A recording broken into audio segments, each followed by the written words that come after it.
Perjuangan diplomasi kemerdekaan Indonesia. Bangsa Indonesia berupaya menunjukkan kepada dunia internasional bahwa kemerdekaan dan kedaulatan yang telah diraih bangsa Indonesia pantas untuk dibela dan dipertahankan. Bangsa Indonesia berusaha menunjukkan sikap dan etikat baik dalam menyelesaikan perselisihan dengan Belanda. Berikut adalah upaya diplomasi yang dilakukan oleh bangsa Indonesia untuk mempertahankan kemerdekaannya. Perundingan Linggarjati. Perundingan Linggarjati. Perjanjian Linggarjati adalah kesepakatan dan perundingan yang dilakukan oleh Indonesia dan Belanda terkait status kemerdekaan Indonesia dan konflik Indonesia-Belanda pada 10 November 1946. Perundingan tersebut akan memutuskan apakah kemerdekaan Indonesia mendapat pengakuan dari Belanda. Latar belakang Perjanjian Linggarjati. Latar belakang adanya Perjanjian Linggarjati adalah konflik antara Indonesia dan Belanda. Konflik ini makin meruncing dengan adanya peristiwa 10 November 1945 di Surabaya. Dalam peristiwa tersebut, Afney dan Nika masuk ke Surabaya dan menyebabkan konflik antara pejuang Indonesia dan Belanda. Perundingan awal dilakukan pada 7 Oktober 1946 di Jakarta dan disepakati adanya gencatan senjata. Namun, perundingan tersebut gagal karena kedua belah pihak tidak puas dengan hasilnya. Indonesia ingin Belanda mengakui Jawa, Madura, dan Sumatera, tapi Belanda hanya mengakui Jawa dan Madura saja. Perundingan Linggarjati dilaksanakan pada tanggal 11 November 1946 dengan perwakilan dari Belanda dan Indonesia. Delegasi dari pihak Belanda diwakili Profesor Schuster Merhard, sedangkan anggotanya adalah Van Mock, F. de Boer, dan Van Pol. Dalam perundingan Linggarjati, wakil Indonesia oleh Sultan Syahrir. Ada juga Muhammad Roem, Susanto Tirto Projo, dan Akagani sebagai anggotanya. Ada juga saksi-saksi yang hadir, mulai dari Amir Syamsuddin, Soekarno, Hatta, Lord Killard, dan masih banyak lagi. Tempat perundingan Linggarjati berlokasi di Gedung Perundingan Linggarjati. Lokasi tepatnya ada di Cilimus, wilayah Kuningan. Perundingan tersebut dilakukan selama 3 hari, dari 11 sampai 14 November 1946. Perjanjian Linggarjati. Dalam Perundingan Linggarjati, kedaulatan Republik Indonesia diakui de facto atas 3 wilayah saja. Sedangkan wilayah Indonesia lainnya seperti Kalimantan, Sulawesi, dan Nusa Tenggara masih berada di bawah kekuasaan Belanda dan sekutu. Wilayah Indonesia yang diakui Belanda dalam Perundingan Linggarjati adalah Sumatera, Pulau Madura, dan juga wilayah Jawa. Tak hanya itu, Indonesia dan Belanda sepakat membentuk RIS yang akan dimulai pada 1 Januari 1949. Dengan hasil perjanjian tersebut, Indonesia hanya memiliki wilayah negara yang sangat kecil. Pembentukan RIS juga membuat Indonesia harus bergabung dengan Persemakmuran Indo-Belanda. Tak hanya itu, isi perjanjian Linggarjati juga bisa memberikan ruang untuk Belanda melakukan ofensif militer. Agresi militer Belanda I. Latar belakang agresi militer Belanda I. Agresi militer Belanda I merupakan serangan Belanda setelah melanggar perjanjian Linggarjati. Alasan Belanda melakukan agresi militer adalah keinginan untuk menjadikan Indonesia sebagai negara jajahannya kembali. Selain itu, Belanda juga ingin menguasai sumber daya alam Indonesia untuk membantu perekonomian. Hal ini dikarenakan Belanda tengah mengalami krisis pasca perang. Tujuan agresi militer Belanda I. Belanda melancarkan agresi militer I pada tahun 1947 yang bertujuan untuk menguasai kembali Indonesia, tidak hanya sebagai negara jajahan, tapi juga untuk mengambil berbagai sumber daya alam yang Indonesia miliki. Dengan melakukan agresi militer, Belanda juga berniat menghancurkan TNI dan mengepung ibu kota Indonesia. Apabila cara ini berhasil, maka negara Indonesia secara de facto akan terhapus dan kembali menjadi milik Belanda. Tokoh agresi militer Belanda I. Tokoh utama yang menjadi dalang dari agresi militer Belanda I adalah Van Mook. Van Mook adalah orang yang dengan lantang menyatakan bahwa Perjanjian Linggarjati tak berlaku dan memberikan ultimatum pada Indonesia. Bersama dengan tentara Belanda, Van Mook melakukan serangan cepat dan mendadak. Karena timpang secara kekuatan, Indonesia tak berkutik di hadapan Belanda. Dampak agresi militer Belanda I. Dengan adanya agresi militer Belanda I, Indonesia mendapatkan lebih banyak dukungan dari dunia internasional. Namun, agresi militer Belanda ini juga memberikan dampak negatif bagi Indonesia.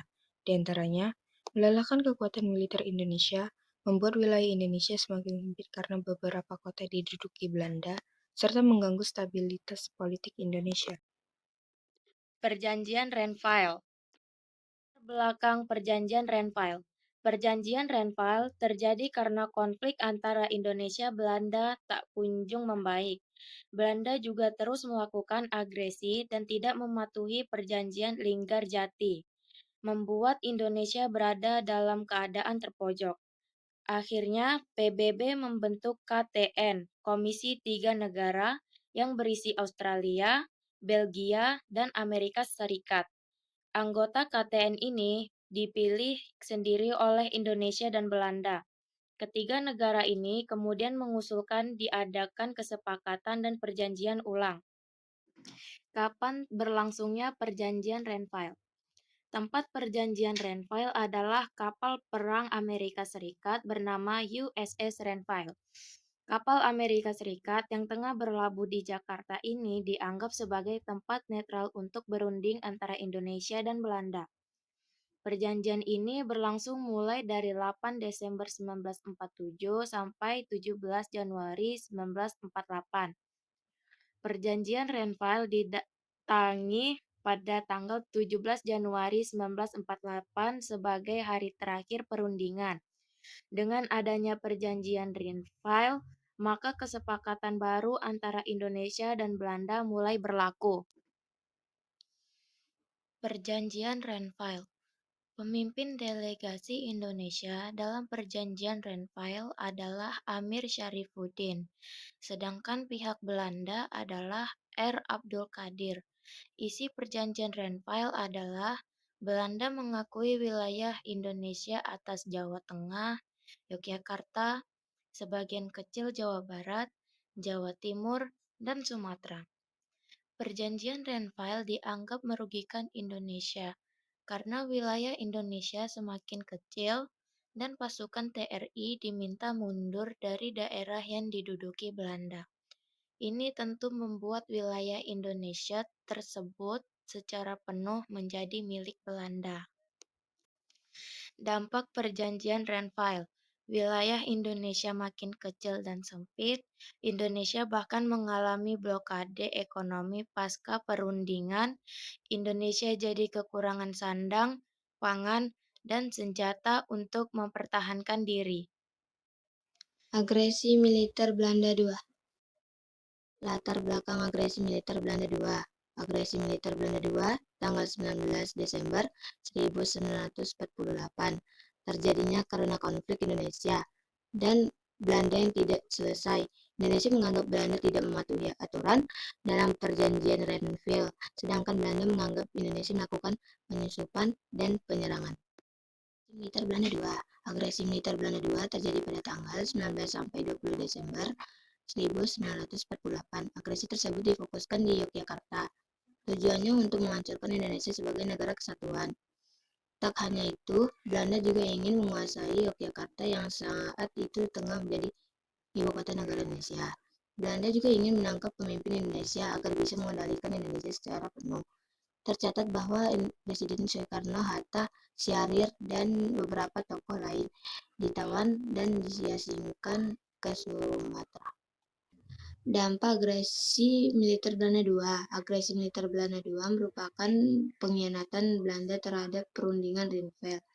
Dampaknya dirasakan oleh seluruh rakyat Indonesia, mulai dari banyaknya korban tewas di kalangan TNI, tokoh Indonesia juga ditangkap dan diasingkan keluar Jawa. Dampak Perjanjian Rumroyen. Latar belakang Perjanjian Rumroyen. Dengan adanya agresi militer Belanda II, konflik antara Indonesia dan Belanda semakin memuncak.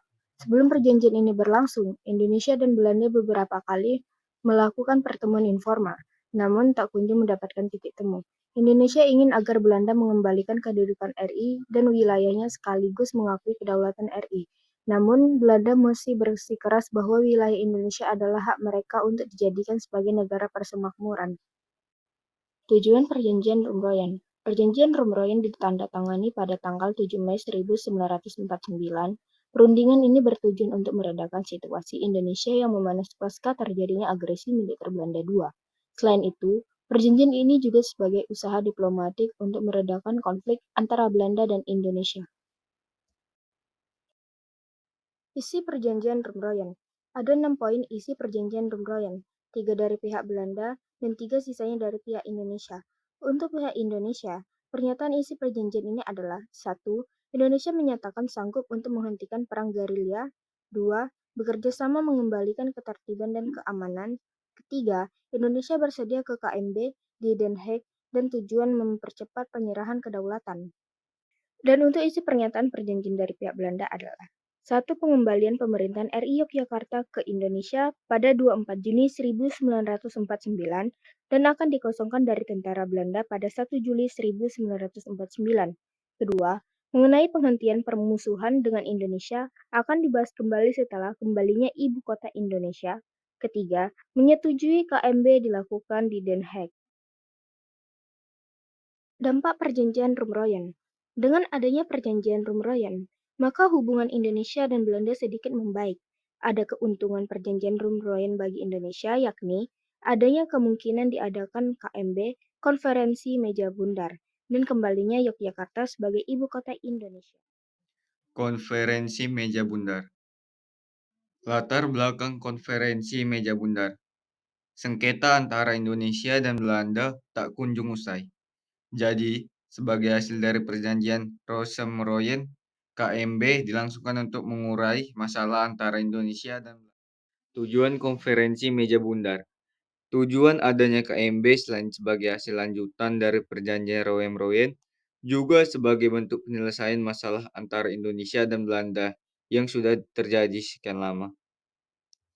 Mulai dari 28 Agustus sampai 2 November 1949. Konferensi tak hanya dihadiri Indonesia dan Belanda saja, tapi juga BFO atau Bijen Comes for Federal Overlap. BFO merupakan wakil negara boneka yang dibentuk oleh Belanda. Hasil konferensi meja bundar. Pemimpin delegasi Indonesia dalam konferensi meja bundar adalah Wakil Presiden Indonesia, yaitu Muhammad Hatta. Ia tak sendiri. Ada 12 delegasi lainnya yang hadir dalam konferensi tersebut. Di pihak Belanda, pemimpinnya adalah J.V. Maar Seven. Dengan delegasi Indonesia dalam konferensi meja bundar dipimpin oleh Hatta, banyak topik yang akhirnya dibahas. Mulai dari ketatanegaraan, militer, keuangan, hingga bentuk negara. Isi konferensi meja bundar. Yang pertama yaitu Belanda mengakui kedaulatan Indonesia sebagai RIS paling lambat akhir Desember 1949. Yang kedua, ketentuan mengenai Irian Barat menurut konferensi meja bundar adalah belum dapat ditentukan langsung di KMB. Pembicaraan lebih lanjut akan dilakukan membahas Irian Barat paling lama 1 tahun setelah pengakuan kedaulatan. Yang ketiga, dibentuknya Angkatan Perang Republik Indonesia Serikat. Yang keempat, utang kolonial akan dibayarkan oleh Indonesia kepada Belanda, mulai dihitung dari tahun 1942. Yang kelima, pembentukan kerjasama Uni Indonesia-Belanda. Ratu Belanda akan menjadi ketua dari kerjasama tersebut. Dampak konferensi meja bundar, yaitu sistem pemerintahan Indonesia berubah menjadi Republik Indonesia Serikat. Alhasil, UUD 1945 juga berubah menjadi Konstitusi RIS. Namun, karena hasil KMB ini tidak sesuai dengan tujuan serta cita-cita bangsa Indonesia, akhirnya RIS bubar tahun 1950. Perkembangan politik Indonesia pada masa kemerdekaan. Republik Indonesia Serikat (RIS) Berdasarkan hasil konferensi meja bundar, pada 27 Desember 1949, Indonesia berubah menjadi negara federasi bernama Republik Indonesia Serikat (RIS). Dengan Undang-Undang Dasar sementara sebagai konstitusinya, RIS terdiri atas negara bagian, Negara Indonesia Timur, Pasundan, Jawa Timur, Madura, Sumatera Selatan, Sumatera Timur, dan Republik Indonesia. Satuan Kenegaraan Kalimantan Barat, Timur, Tenggara, Banjar, Dayak Besar, Bangka, Belitung, Riau, dan Jawa Tengah. Daerah Swapraja, Kota Waringin, Sabang, dan Padang. RIS dipimpin oleh Presiden Insinyur Soekarno dan Perdana Menteri DRS Muhammad Hatta. Kembali menjadi Negara Kesatuan Republik Indonesia. Bentuk negara RIS tidak sesuai dengan cita-cita persatuan bangsa, sehingga muncul gerakan rakyat untuk kembali ke NKRI pada April 1950. Hampir semua negara bagian telah bergabung ke Republik Indonesia, kecuali negara Indonesia Timur dan Sumatera Timur. Melalui pendekatan damai, keduanya menyatakan ingin bergabung. Pada 12 Mei 1950, mereka memberi mandat kepada pemerintah RIS untuk membahas pembentukan NKRI bersama pemerintah RI. Hasilnya, pada 19 Mei 1950, ditandatangani Piagam Persetujuan Pembentukan Negara Kesatuan. RIS resmi dibubarkan pada 17 Agustus 1950 dan kembali menjadi Negara Kesatuan Republik Indonesia. Kabinet Hatta pun mengakhiri masa tugasnya.